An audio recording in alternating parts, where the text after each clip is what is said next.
NFL playoff routes are inherently unexpected. Close games in the playoffs are expected to be in a league established for parity and close competition.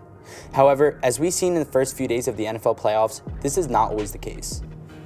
While the game between the Bengals and the Raiders was a thriller, the game between the Cowboys and the 49ers was also a nail-biter. The previous two games were not particularly close. The Buccaneers led the Eagles 31-0 at one point before winning 31-15. In the playoffs, the Bills played the ideal offensive game, defeating the Patriots 47-17. They are, however, far from the largest NFL blowouts in history. So, let's break down the top 5 biggest blowouts in NFL playoff history. Up first, we have the Redskins' 51-7 win against the Rams. The Redskins had the perfect New Year's Eve party in 1984, routing the Rams 51-7 in the NFC divisional round. On the day, their offense was practically unstoppable. They led 38-7 at halftime after scoring on 6 of their first 7 possessions, and in the second half, they shut out the Rams. Joe Theismann completed 302 passes for 302 yards. Art Monk scored twice on touchdown grabs, and the standout, however, was John Riggins, who scored 3 touchdowns on the ground for a total of 119 yards. The defense also played a big role, as Eric Dickerson only gained 16 yards on 10 attempts. Up next, we have the 49ers' 55-10 win over the Broncos.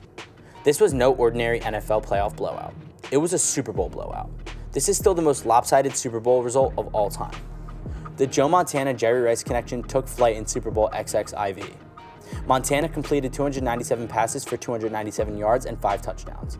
He did not throw an interception, finished with a passer rating of 147.6, and was voted Super Bowl MVP. Rice, who grabbed 148 yards and 3 scores, was crucial to his success. Not only did this result in the greatest point disparity in a Super Bowl, but it also was the Super Bowl with the most points scored. Instead of both teams scoring, though, the 49ers outscored the Broncos by 45 points in the NFL playoff blowout. In the number 3 spot, we have the Giants' 49-3 win over the 49ers. The 49ers have been on the losing end of 2 NFL postseason blowouts. The Giants blew them out in the NFC divisional round in 1987. Phil Simms was dominant on offense, throwing 4 touchdown passes.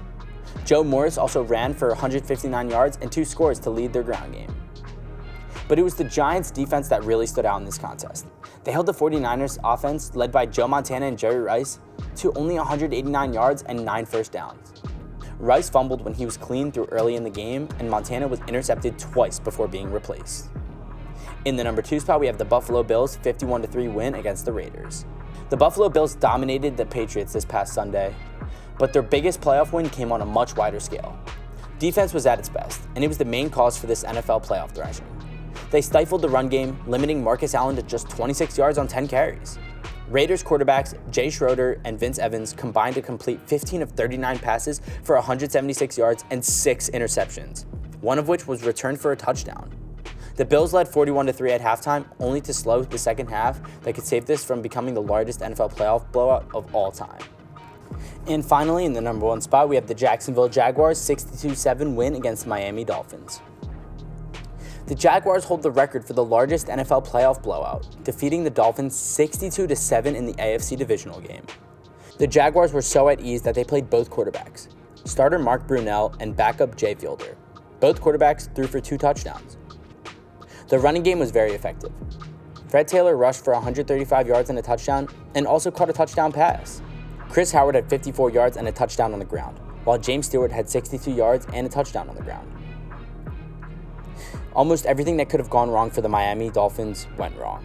It would be the final game for 2 Pro Bowl Hall of Famers. Dan Marino played his final game as a Miami quarterback, and head coach Jimmy Johnson coached the final game as well. Well, guys, thank you so much for making it to the end of the video. Be sure to smash that like button, subscribe to Sport Inc., and ring that notification bell so you never miss a video. Thank you guys for watching, and I'll see you guys next time. Peace.